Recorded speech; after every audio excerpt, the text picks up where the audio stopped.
بسم اللہ الرحمن الرحیم۔ آج ہم جماعت نوم اردو کی کتاب کا سبق نمبر 10 لڑی میں پروئے ہوئے منظر پڑھیں گے۔ سبق شروع کرنے سے پہلے ہم مصنف کا تعارف پڑھیں گے۔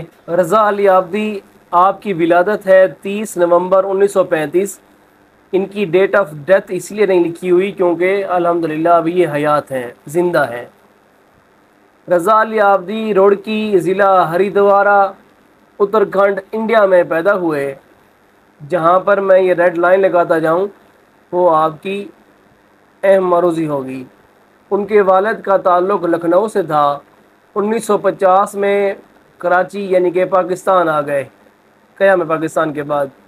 انہیں بچپن ہی سے پڑھنے لکھنے کا شوق تھا، چنانچہ طالب علمی کے زمانے میں ہی اپنے زور مطالعہ کی مدد سے فن خبر نگاری سے مکمل واقف ہو چکے تھے۔ خبر نگاری، خبر لکھنا، جس کی بنا پر انہوں نے 20 برس کی عمر میں پہلی بار بائیں ہاتھ سے انگریزی خبر کا ترجمہ کیا۔ 1965 کی پاک بھارت جنگ کے عرصے میں وہ عملی طور پر روزنامہ حریت کے ساتھ منسلک رہے، اخبار کا نام ہے۔ چنانچہ جنگ کے تمام حالات و واقعات کو روزنامہ حریت میں رپورٹ کرتے رہے۔ اس کے بعد مزید تعلیم حاصل کرنے کے لیے برطانیہ چلے گئے اور پھر وہیں 1972 میں BBC سے منسلک ہو گئے۔ منسلک ہو کر عملی زندگی کا آغاز کیا اور کچھ ہی عرصے میں BBC اردو، جو کہ خبروں کا ایک ادارہ ہے، کہ پروگراموں کو اس دلنشین انداز میں پیش کیا کہ دنیا بھر کے اردو بولنے والوں کے دلوں میں اردو کی قدر و منزلت بڑھا دی، اور اسی پلیٹ فارم سے ریڈیائی دستاویزی پروگراموں کی وجہ سے خاصی شہرت پائی، جہاں سے وہ 1996 میں ریٹائرڈ ہوئے۔ رضا علی عابدی، جنہیں اردو، سندھی، عربی، فارسی اور انگریزی زبانوں پر بڑا عبور حاصل تھا یعنی کہ مہارت حاصل تھی، بڑے بسیار نویس ہیں۔ وہ تادم تحریر 30 سے زیادہ کتابیں تصنیف کر چکے ہیں، 30 سے زیادہ کتابیں لکھ چکے ہیں، جن میں جرنیلی سڑک، شیر دریا، جہازی بھائی، ریل کہانی، پہلا سفر، کتب خانہ، اردو کا حال، اپنی آواز، کتابیں اپنے آبا کی اور جانے پہچانے شامل ہیں۔ یہ ان کی تصانیف ہیں۔ یہ اہم شارٹ کوشچن بھی ہے، امپورٹنٹ شارٹ کوشچن بھی ہے، اور اس کے علاوہ یہ امپورٹنٹ معروضی بھی ہے۔ ان میں سے نصف تصانیف کے مخاطب، نصف سے مراد آدھے مخاطب کون ہیں؟ بچے ہیں۔ بچوں کے ساتھ انہوں نے باتیں کی ان کتابوں کے ذریعے۔ یوں تو رضا علی عابدی کی ہر تصنیف ہی اہم ہے، مگر اس وقت ہمارا روئے سخن ان کے سفر نامہ، جن میں ان سفر کا حال ہوتا ہے، جرنیلی سڑک کی طرف ہے۔ یہ طویل لمبی سڑک، جسے GT روڈ بھی کہا جاتا ہے، جرنیلی سڑک کو GT روڈ بھی کہا جاتا ہے، یہ معروضی ہے، اور جو موجودہ بنگلہ دیش کو افغانستان کے ساتھ ملاتی ہے۔ اب یہاں پہ یہ معروضی آ سکتی ہے کہ GT روڈ یا جرنیلی سڑک کس کے ساتھ ملاتی ہے، تو وہ موجودہ بنگلہ دیش کو افغانستان کے ساتھ ملاتی ہے۔ بر عظیم کے حکمران شیر شاہ سوری نے اپنے دور اقتدار میں تعمیر کرایا تھا۔ معروضی آ سکتی ہے کہ GT روڈ کو کس نے تعمیر کرایا تھا، تو شیر شاہ سوری نے اس کو تعمیر کرایا تھا۔ اس سڑک کی چھان بین میں رضا علی عابدی نے 1 ماہ تک مسلسل سفر کیا۔ اس سفر کو اجاگر کرنے کے لیے، اس سڑک کو دیکھنے کے لیے 1 ماہ تک انہوں نے سفر کیا۔ اس کتاب میں جرنیلی سڑک پر واقع تمام اہم آبادیوں، ان آبادیوں کی وجہ کہ کیوں رکھا گیا اس علاقوں کا نام، اور ثقافت کا تذکرہ ہے۔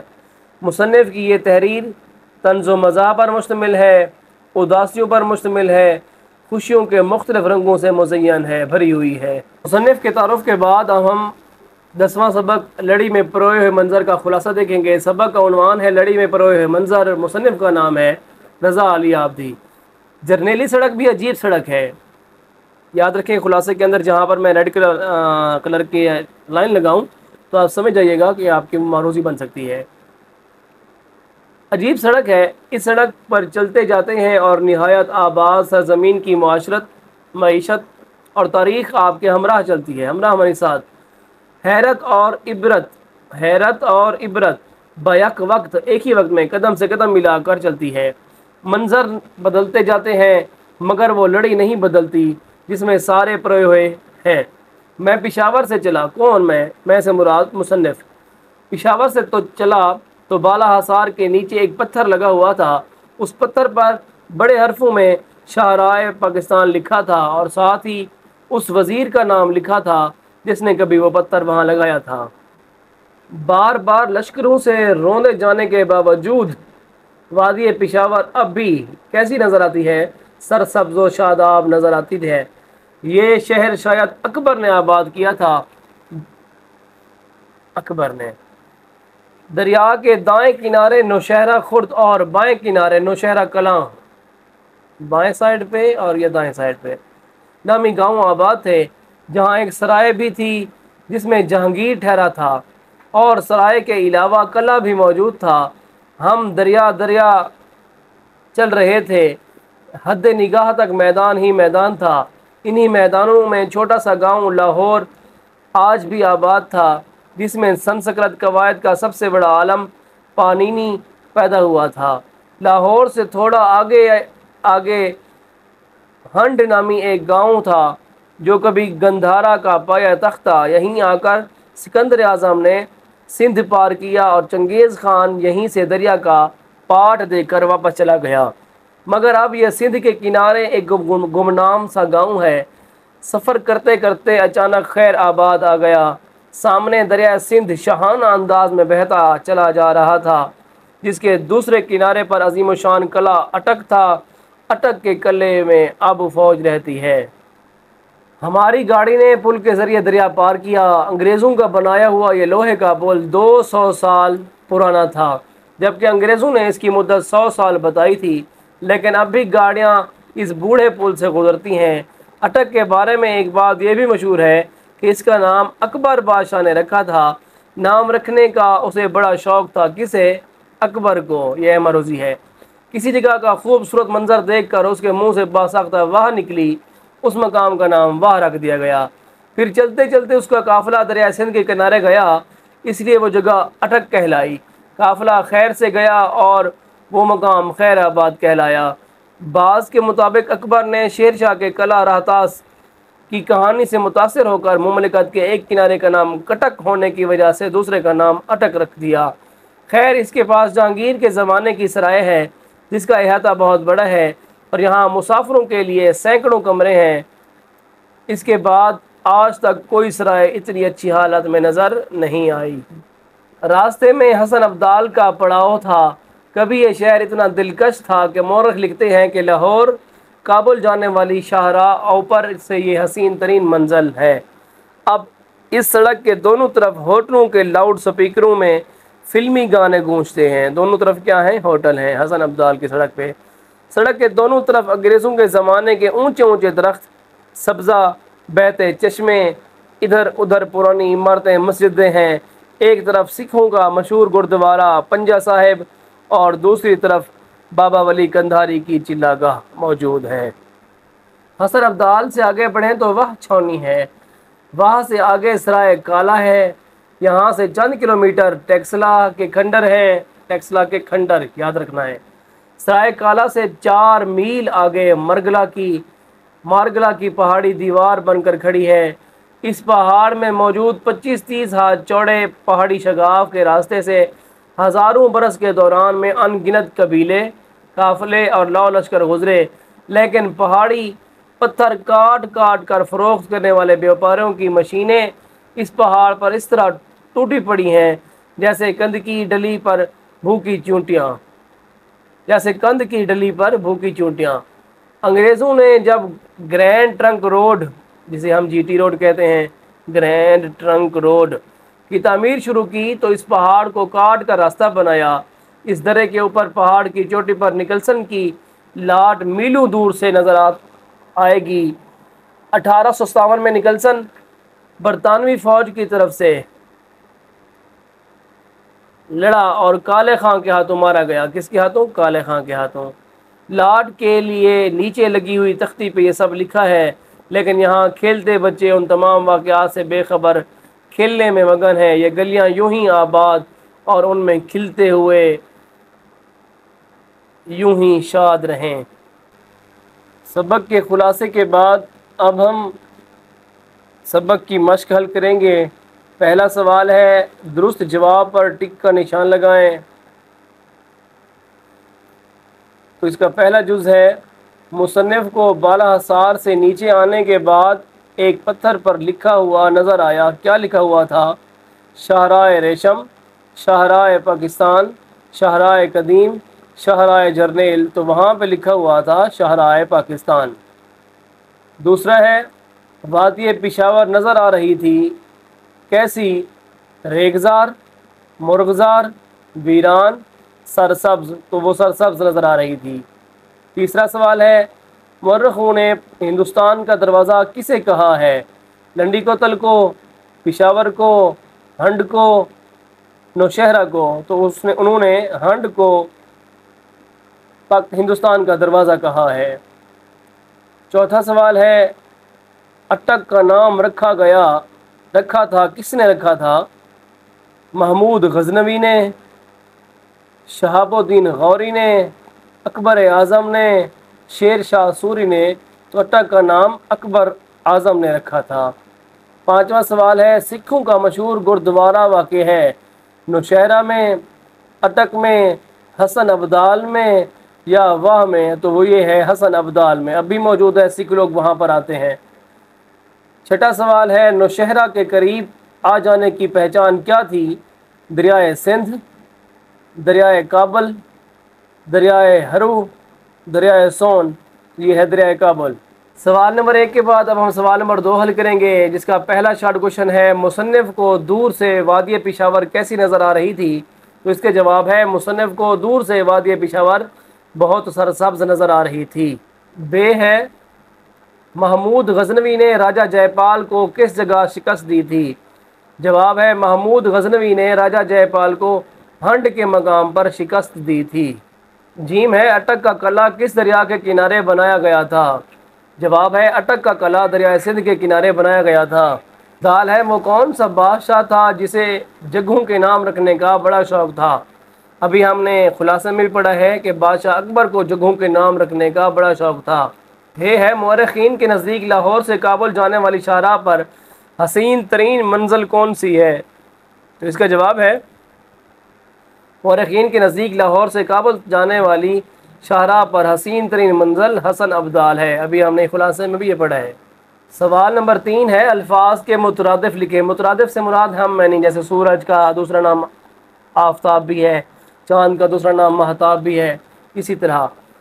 پہلا لفظ ہے پتھر، پتھر کا ہے سنگ، شوق، لگن، حیرت، حیرانی، آبادیاں، حدود، دلچسپ، دل پذیر، حدود، سرحدیں۔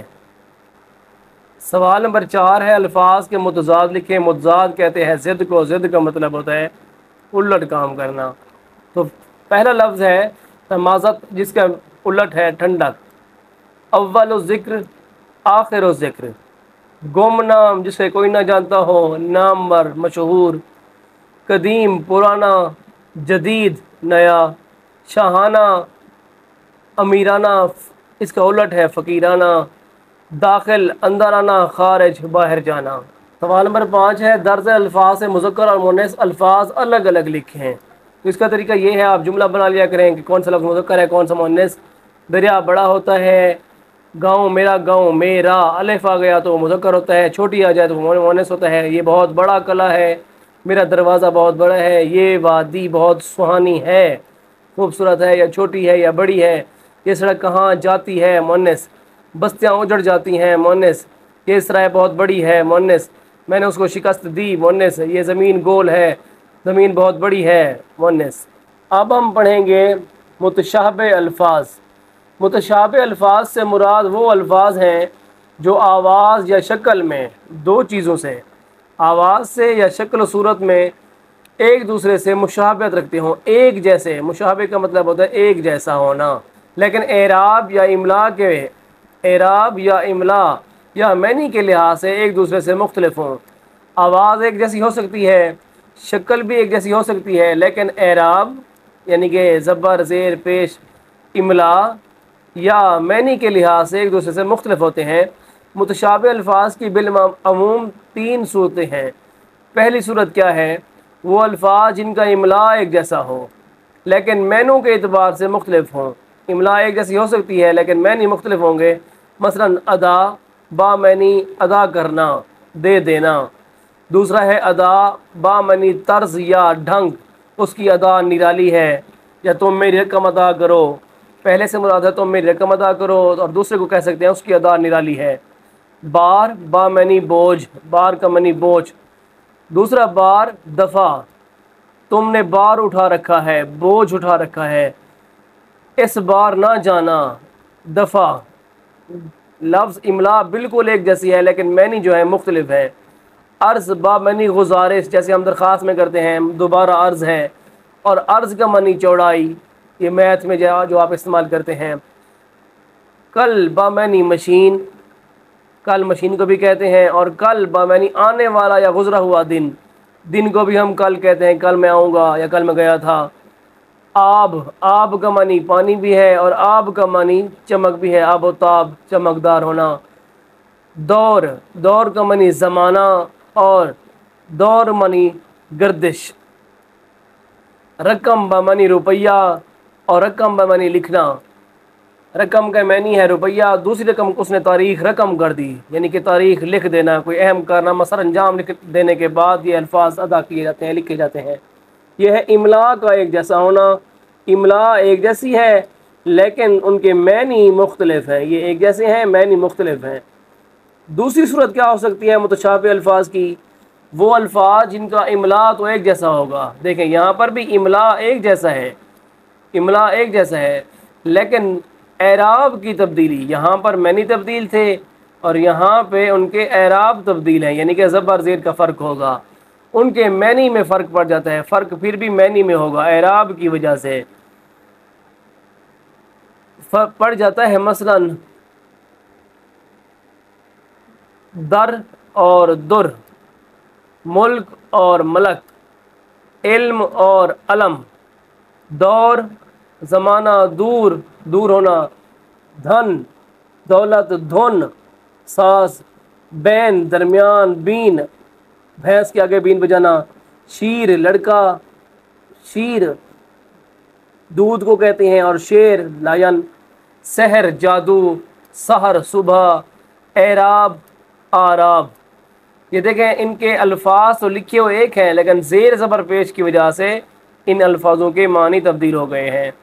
تیسری صورت کیا ہو سکتی ہے؟ وہ الفاظ جن کی آواز تو بظاہر ایک جیسی ہو، آواز ایک جیسی ہوگی، ادھر املا ایک جیسی تھی، ادھر بھی املا ایک جیسی تھی، یہاں پہ آواز ایک جیسی ہے لیکن ان کا املا اور معنی مختلف ہے۔ یہاں پر املا بھی مختلف ہے اور معنی بھی مختلف ہیں۔ مثلا راضی، راضی، اب دیکھیں بولتے ہوئے آواز ایک جیسی آ رہی ہے لیکن دونوں کے معنی مختلف ہیں، املا بھی مختلف ہے۔ اثر، اثر، اصل، اصل، باز، باز، دونوں الفاظ پڑھے ایک جیسے جا رہے ہیں لیکن معنی مختلف ہیں، املا بھی مختلف ہے۔ چارہ، چارہ، رصد، رصد، زن، زن، کثرت، کثرت، نقطہ، نقطہ، لال، لال، یہ لال موتی ہو گیا، یہ لال سرخ ہو گیا، معمور، معمور، حضر، حضر، آر، آر۔ یہاں پہ آواز ایک جیسی نکل رہی ہے لیکن املا مختلف ہے اور معنی بھی مختلف ہیں۔ سوال نمبر 6 ہے متشابہ الفاظ میں جز الف اور جز بے کے الفاظ کے معنی لکھیں۔ آگے ہے رموز اوقاف۔ اچھا اس پہ سب سے پہلے ہم سوال نمبر 6 کو حل کر لیتے ہیں۔ پہلے یہاں پہ لفظ تھا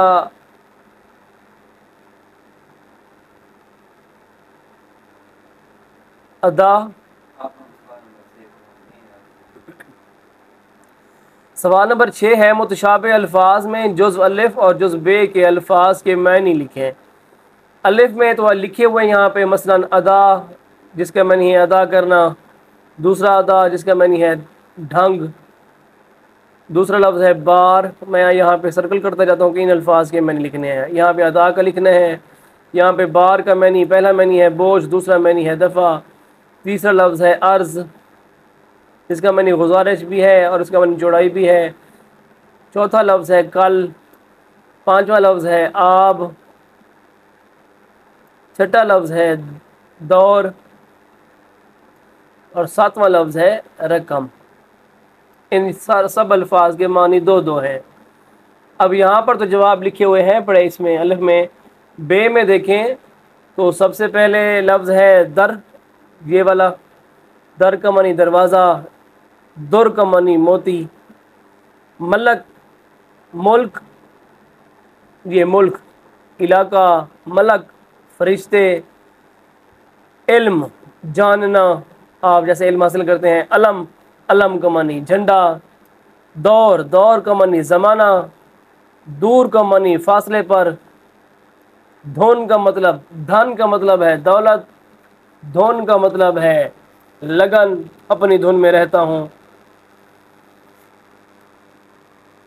بین کا مطلب ہے بیان کرنا اور بین کا مطلب ہے باجا، شیر کا مطلب ہے دودھ، شیر کا مطلب ہے جانور لائن، سحر کا مطلب صبح، سحر کا مطلب جادو۔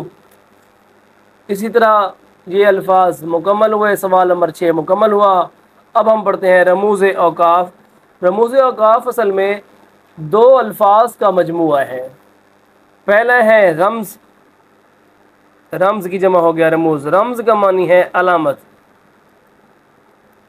یا نشانی، اور اوقاف جمع ہے کس کی؟ وقفہ، وقفہ جس کا مطلب ہے ٹھہرنا، رکنا۔ اب اس کا معنی ہو گیا ٹھہرنے کی علامتیں، رموز اوقاف کا مطلب ہو گیا ٹھہرنے کی یا رکنے کی علامتیں یا علامات۔ آپ نے رموز اوقاف کی چند اہم علامتوں جو ہم نے پیچھے پڑھی ہیں، سکتہ، وقفہ، وقف لازم، تفصیلیہ، ختمہ کے بارے میں گزشتہ سبق میں ہم نے پڑھا ہے۔ یہاں باقی ماندہ سے مراد بچے ہوئے اہم علامتوں کی وضاحت بیان کی جاتی ہے۔ ان کے علاوہ جو باقی بچے ہوئے ہیں ان کے بارے میں اب ہم پڑھیں گے۔ پہلا ہے استفہامیہ یا سوالیہ۔ نام سے ہی آپ کو پتہ چل رہا ہوگا کہ یہ علامت کہاں پہ آتی ہے، جہاں پہ کوئی سوال پوچھا جاتا ہے۔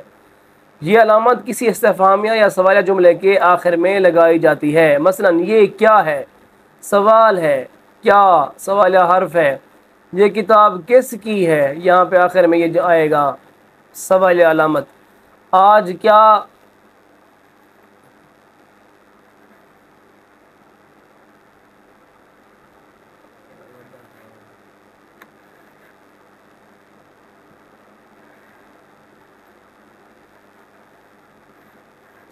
ہوئے گئے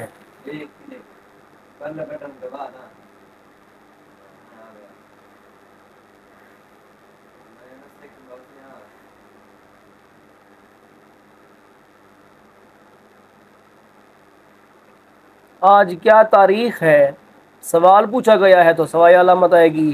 کون آواز دے رہا ہے، سوالیہ جملہ ہے تو آخر میں سوالیہ علامت آئے گی۔ آگے ہے ندایا۔ ندا کا مطلب ہے پکارنا، بلانا۔ یہ علامت دراصل ندا کا مخفف ہے اور لفظ ندا کے الف کے نیچے نون کا نقطہ لگا کر بنائی گئی ہے۔ یہ علامت وہاں استعمال کی جاتی ہے جب جہاں کسی کو ندا دینا ہو، پکارنا ہو، خطاب کرنا مقصود ہو۔ مثلا خدایا، یہاں پہ خدا کو پکارا جا رہا ہے تو یہاں پہ یہ علامت ندایا کی علامت آئے گی، میری آرزو پوری کر دے۔ اے بھائی، یہاں پہ بھائی کو پکارا جا رہا ہے تو یہ علامت آئے گی، ذرا میری بات سنو وغیرہ۔ اس کے بعد ہے فجایا۔ یہاں پر بھی علامت سیم ہے، یہاں پر بھی علامت سیم ہے۔ جب کسی کو پکارا جائے گا تو ندایا آئے گی۔ آگے فجایا کہاں پہ آئے گا؟ علامت دونوں کی ایک جیسی ہیں لیکن استعمال کا طریقہ دیکھ لیں۔ جب تحریر میں غصہ، حقارت، تعجب، تمنا، ادب، تعظیم، ندامت، خوف، تحسین و آفرین وغیرہ جیسے جذبات کو ظاہر کرنا مقصود ہو تو یہ علامت استعمال کی جاتی ہے۔ علامت ایک جیسی ہے لیکن یہاں پہ ان کو فجایا کہیں گے جب کسی کو پکارا جائے گا، جیسے خدا کو پکارا گیا ہے، یہاں پہ جیسے بھائی کو پکارا گیا ہے، تو یہاں پر اس کا نام ندایہ ہوگا، علامت ایک جیسی۔ فجایا یہ استعمال ہم نے اس کا پڑھا، جس سے یہ ظاہر ہوتا ہے یہ الفاظ بلا اختیار یا خود بخود زبان سے نکل گئے ہوں، اچانک نکل گئے ہوں، بلا اختیار، بغیر سوچے سمجھے نکل گئے ہوں۔ مثلا وہ اور ارحم، اس کی امید فضول ہے۔ یہاں پر دیکھیں، اف، بیچارہ چل بھی نہیں سکتا، یہاں پہ افسوس کا اظہار کیا جا رہا ہے، یہاں پر بھی جذبات کا اظہار کیا جا رہا ہے، جہاں پہ افسوس اور جذبات کا اظہار ہوگا وہاں پر اس علامت کا نام فجایا ہو جاتا ہے۔ آگے ہے واوین، واو ایسے لکھا جاتا ہے، واو ایسے لکھا جاتا ہے، الٹا واو ایسے لکھا جاتا ہے، الٹا واو ایسے لکھا جاتا ہے۔ تو ان دو علامات کو واوین کہتے ہیں۔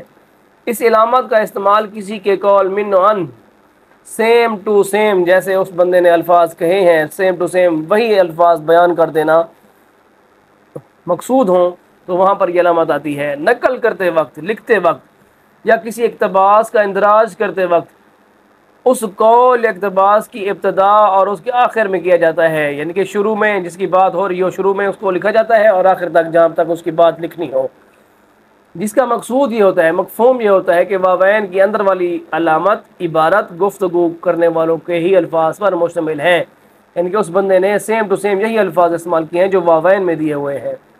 باپ نے بیٹے سے کہا، کیا کہا؟ یہ علامت شروع، بیٹا آگے علامت ندایہ کی، محنت کرو سکتا، محنت کا پھل ضرور ملے گا۔ یہاں تک اس نے بات کی، تو یہاں پر بات جب کی شروع سے آخر تک یہ بات جو ہے کہ اس کے باپ کی بات ہے، وہی الفاظ ہیں جو باپ نے اپنے بیٹے سے کہے ہیں، تو اس بات کو واوین میں لکھیں گے۔ میں نے ملازم سے کہا، جاؤ میرا سامان گاڑی سے نکال لاؤ۔ یہ جو الفاظ ہیں یہ میرے الفاظ ہیں، یہاں واوین شروع ہو جائے گا، میری بات جب ختم ہوگی تو یہاں پر بات ختم ہونے کے بعد واوین الٹے آ جائیں گے۔ اس کے بعد ہے قوسین۔ اس علامت میں، جسے انگریزی میں بریکٹس کہا جاتا ہے، کسی بات کی وضاحت کے لیے وہ الفاظ لکھے جاتے ہیں جو لفظ معترضہ، اعتراض والے، یا جملہ معترضہ، اعتراض والا جملہ کے طور پر آتے ہیں، انہیں حذف کر دینا، پی جانا، چھوڑ دینا، نہ لکھنا، کر دینے سے عبارت کے ربط و تسلسل میں کوئی فرق نہیں پڑتا۔ مثلا انور صاحب، اگر یہاں پہ مرحوم نام بھی لکھا جاتا تو پتہ چل جاتا کہ یہ مرحوم ہے۔ کیوں؟ جب دو لوگوں کے درمیان میں بات ہو رہی ہو تو ان کو پتہ ہوتا ہے کہ جس کی بات ہو رہی ہے وہ بندہ زندہ ہے یا نہیں۔ یہ مرحوم جو ہے یہ نام بھی لکھے تو سمجھ آ جاتا، پھر بھی اس کو استعمال اس لیے کیا جاتا ہے تاکہ اس کی وضاحت ہو جائے۔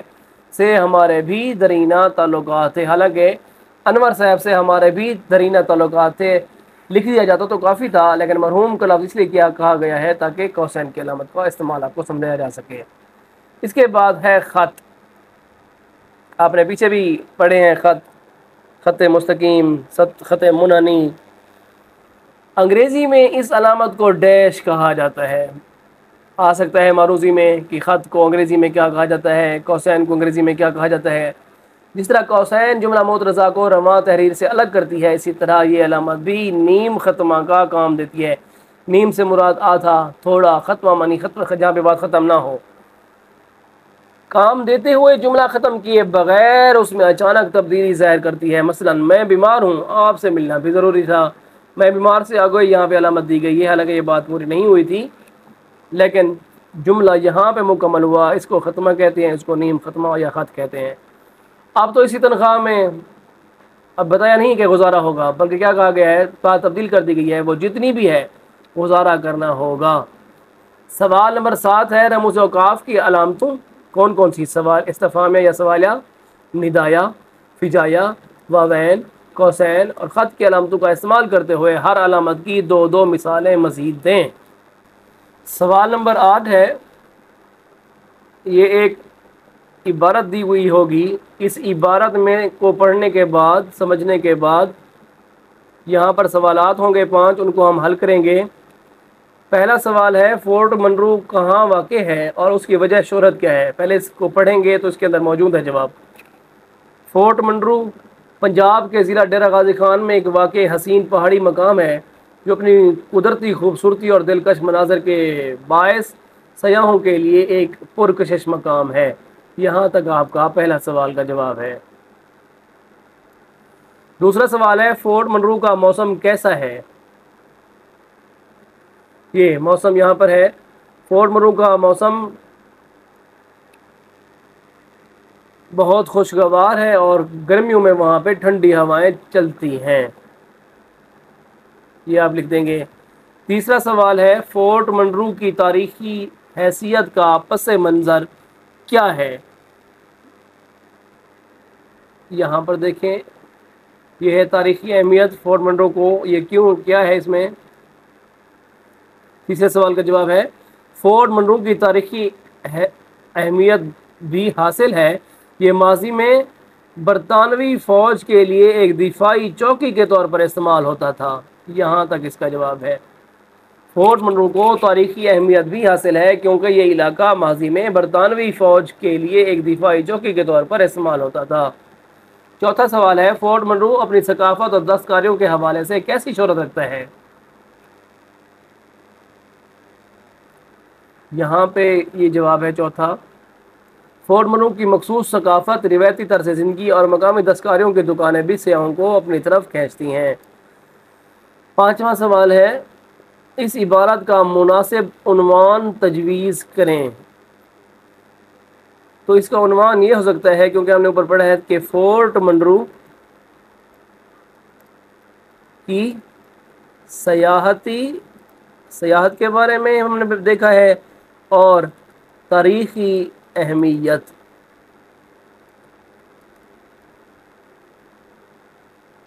یہ اس کا عنوان ہو سکتا ہے۔ اس طرح ہمارا یہ سبق مکمل ہوا۔ امید ہے آسان لفظوں میں سمجھایا گیا سبق آپ کو یاد ہو گیا ہوگا، پسند کیا ہوگا آپ نے۔ اگر آپ چاہتے ہیں اس طرح کے اور لیکچر آپ کو روزانہ کی بنیاد پر ملتے رہیں تو ہمارا channel YouTube channel Alfareed academy join کر لیں۔ اللہ تعالی ہم سب کا حامی و ناصر ہو۔ اللہ حافظ۔